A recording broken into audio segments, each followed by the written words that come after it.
भाई good morning. शुभेच्छा. तुम्ही भेटले नाही. शिवाजी महाराज की जय. डॉक्टर बाबासाहेब आंबेडकरांचा जय असो. जय भवानी. जय शिवाजी. जय भीम. जय भीम. जय जय भीम. छत्रपती शिवाजी महाराज की जय. शिवसेना शिंदे गटाच्या राज्यसभेच्या नूतन खासदार प्राध्यापिका ज्योती वाघमारे या सोलापूरमध्ये दाखल होताच त्यांचे कार्यकर्ते व नागरिकांकडून उत्स्फूर्त स्वागत करण्यात आले. सोलापूर शहरातील आपल्या जुन्या घरी त्या भेट देण्यासाठी गेल्या असता परिसरातील नागरिकांनी त्यांचे अभिनंदन करत शुभेच्छांचा वर्षाव केला.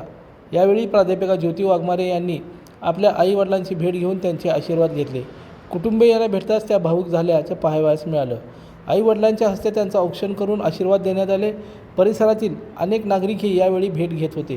राज्यसभेच्या खासदारपदी निवड झाल्याबद्दल त्यांचे अभिनंदन केले. नूतन खासदार झाल्यानंतर प्रथमच सोलापुरातील आपल्या घरी आगमन झाल्यानिमित्त त्या परिसरात आनंदाचे वातावरण निर्माण झाले होते. यावेळी बोलताना ज्योती वाघमारे यांनी आपलं मनोगत व्यक्त केलं. होत्या जिच्या वडिलांनी हॉटेलमध्ये वेटर म्हणून विटाच्या भट्टीवर काम केलं, जिच्या आईनी नाकातोंडात कापूस गेला तरी चादरीच्या कारखान्यात काम केलं, अशा एका सर्वसामान्य मुलीला त्यांनी खासदार बनवलं, राज्यसभेवरची संधी दिली. याबद्दल मला त्यांचे मनापासून आभार मानायचे आहेत. आणि तुम्ही बघितलंय की ही परिस्थिती, मला एवढंच वाटतं की माझी ही जी उमेदवारी आहे ती अशा मातीत मळलेल्या लोकांच्या जीवनामध्ये बदल आणण्यासाठी जर मी काही करू शकले तर मला वाटतं की ती मी उमेदवारी सार्थ ठरवू शकेन. खरं तर तुम्ही भावूक झालेले आहात, कारण एवढी मोठी संधी जी आहे पक्षाने दिलेली आहे, विशेषतः एकनाथ शिंदे साहेबांनी. काय सांगाल त्यांच्याबद्दल, कशा भावना व्यक्त करा? आदरणीय एकनाथजी शिंदे साहेबांच्या बद्दल आणि खासदार डॉक्टर श्रीकांत शिंदे साहेबांबद्दल कितीही बोललं तरी कमी आहे. त्यांनी दाखवून दिलं, माझ्यासारख्या एका सर्वसामान्य गोरगरीब मागासवर्गीय मुलीला संधी देऊन त्यांनी दाखवून दिलं की शिवसेनेमध्ये जातीपातीला थारा नाही. जसं हिंदुहृदय सम्राट बाळासाहेब ठाकरे महिला आघाडीला रणरागिणी म्हणायचे, हिंदुहृदय सम्राट बाळासाहेब ठाकरे जसं नेहमी म्हणायचे की शिवसैनिक हीच तुमची जात आणि शिवसैनिक हाच तुमचा धर्म, आज तोच विचारांचा वारसा एकनाथ शिंदे साहेबांनी पुढे चालवला. म्हणजे एकनाथ शिंदे साहेब जसं म्हणतात की मी कॉमन मॅन आहे आणि आत्ता DCM म्हणजे डेडिकेटेड टू कॉमन मॅन आहे. आज तुम्ही बघताय की आमच्यासारख्या एका गरीब मागासवर्गीय वस्तीत राहणाऱ्या मुलीला दिल्लीच्या दरबारापर्यंत, म्हणजे गल्लीच्या मुलीला दिल्लीपर्यंत पोहोचवणं हे धाडस महाराष्ट्रामध्ये फक्त आणि फक्त एकनाथ शिंदे साहेबच करू शकतात. म्हणजे काही नेते आपल्या कुटुंबालाच आपला पक्ष समजतात, पण एकनाथ शिंदे साहेबांच्या सारखे नेते आपल्या पक्षालाच आपलं कुटुंब समजतात, हे त्यांनी दाखवून दिलेलं आहे. आणि मी तर मागितलंही नव्हतं, न मागता इतकी मोठी संधी दिली. एकनाथ शिंदे साहेबांचं काम असंच आहे की मैं जो बोलता हूँ वो मैं करता हूँ और जो मैं नहीं बोलता वो मैं डेफिनेटली करता हूँ. ताई, तुमच्या आईच्या हातामध्ये भारताचं संविधान दिसून येतंय. खरं तर तुम्ही दिल्लीची तुमची उमेदवारी जाहीर झाल्यानंतर म्हणलात की भीमराज की बेटी, काय बाबासाहेबांचे उपकार? बाबासाहेबांच्या उपकाराशिवाय आम्ही शून्य आहोत. डॉक्टर बाबासाहेब आंबेडकरांचा शिका संघटित व्हा आणि संघर्ष करा हा विचार माझ्या आईबापाच्या मनामध्ये रुजला. म्हणूनच आज इतक्या गरीब वस्तीमध्ये असून सुद्धा मी शिकू शकले, मी संघर्ष करू शकले. केवळ उमेदवारी दिल्यावरतीच नाही, तर शिवसेनेचा दसरा मेळावा असेल, वर्धापन दिन असेल, प्रत्येक स्टेजवरती मी अभिमानानं सांगते की भीमराज की बेटी मैं जय भीम वाली हूँ. आणि मला त्याचा अभिमान आहे की मी बाबासाहेबांची लेक आहे. मी एवढंच म्हणते कि रुतबा मेरे सर को तेरे संविधान से मिला है, रुतबा मेरे सर को तेरे संविधान से मिला है, ये अधिकार और खासदार भी मुझे तेरे संविधान से मिला है. औरों को जो मिला है वो शायद मुकद्दर से मिला है, लेकिन मुझको तो ये मुकद्दर भी बाबा साहब के संविधान से मिला है.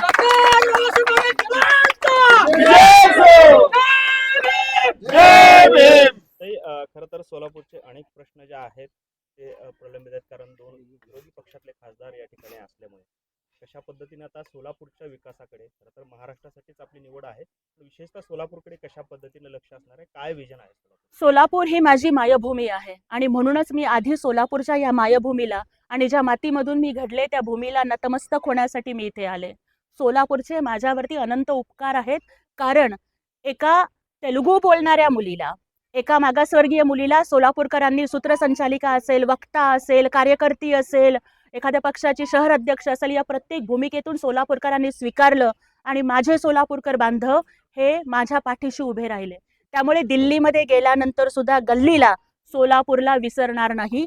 सोलापूरच्या मातीचा स्वाभिमान दिल्लीच्या दरबारामध्ये सुद्धा घुमवत राहीन आणि सोलापूरला शोलापूर म्हणायचे ना, म्हणजे ब्रिटिशांना सुद्धा पळवून लावलं होतं 3 दिवस. असा माझा सोलापूर आहे आणि हा सोलापुरी बाणा, महाराष्ट्राच्या मातीचा कणा दिल्लीत गेल्यावर सुद्धा विसरणार नाही. माझ्या लाखो सोलापूरच्या बांधवांना अभिमान वाटेल अशा पद्धतीचं काम मी करेन. मी राजकन्या नाहीये, मी संघर्ष कन्या आहे, गरीब आई बापाची पोरगी आहे. माझा बाप मोठा नाही, माझी आई मोठी नाही, माझी लोक मोठे नाहीत, माझं घर मोठं नाहीये, मी बंगल्यात राहत नाहीये. त्याच्यामुळे सोलापूरचे जे बांधकाम कामगार आहेत, सोलापूरच्या ज्या विडी कामगार महिला आहेत, आज इथं तुम्ही जेवढ्या महिला इथं उभारलेल्या बघताय, त्यातली कुणीतरी धुणी भांडी करायला जाते, कुणीतरी हॉस्पिटलमध्ये काम करायला जाते, कुणीतरी हॉटेलमध्ये चपात्या लाटायला जाते. या सगळ्यांच्या कष्टाची मला जाणीव आहे. कारण आज त्यांनी जो हार माझ्या सत्कारासाठी विकत आलाय तो त्यांच्या घामाच्या कष्टाच्या पैशाचा आहे आणि त्याच्यामुळे त्यांच्या प्रत्येकीच्या आणि प्रत्येक कष्टकरी बांधवांच्या प्रश्नाला, सोलापूरचा पाणी प्रश्न असेल, रोजगाराचा प्रश्न असेल, या सगळ्या प्रश्नांना मी दिल्ली दरबारी आवाज उठवेन आणि आमचे नेते एकनाथ शिंदे साहेब आणि खासदार डॉक्टर श्रीकांत शिंदे साहेब यांच्या मार्गदर्शनाखाली सोलापूरला आणि महाराष्ट्राला अभिमान वाटेल असं काम करेन असा विश्वास वाटतो. खासदार संजय राऊतांनी सुद्धा तुमचं अभिनंदन केलेलं आहे. एका सर्वसामान्य घरातून आलेल्या महिलेला स्थान दिलं त्याबद्दल तुमचं अभिनंदन त्यांनी केलं आहे. खरं तर तुमच्या प्रतिस्पर्धी असणारे आता राज्यसभेमध्ये तुम्ही एकत्र असणार आहात. कशा पद्धतीनं त्यांच्या अभिनंदनाचा स्वीकार कराल आणि काय आव्हान म्हणून बघताय संजय राऊत? महाराष्ट्राची राजकीय संस्कृती ही अशीच आहे की विरोध हा फक्त पक्षापुरता, पक्षाच्या विचारधारेपुरता, राजकारणापुरता असतो. त्यांच्या शुभेच्छांचा मनापासून स्वीकार करते, परंतु त्याच वेळेला मला इथे मनापासून सांगायचंय की जे हिंदू हृदय सम्राट बाळासाहेब ठाकरे करत होते की पानटपरी चालवणाऱ्याला मंत्री करणं, भाजी विकणाऱ्याला विरोधी पक्ष नेता करणं, रिक्षा चालवणाऱ्यांना शिवसेनेचा नेता करणं, आज त्याचप्रमाणे एका कष्टकरी आईबापाच्या पोरीला खासदार करणं हा वारसा एकनाथ शिंदे साहेबांनी चालवलाय. त्यामुळे राऊत साहेब, माझं अभिनंदन करू नका, अभिनंदन एकनाथ शिंदे साहेबांचं करा.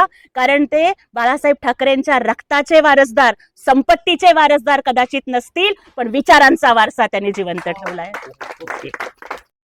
लाईक करा, कमेंट करा आणि हो सबस्क्राईब करायला विसरू नका.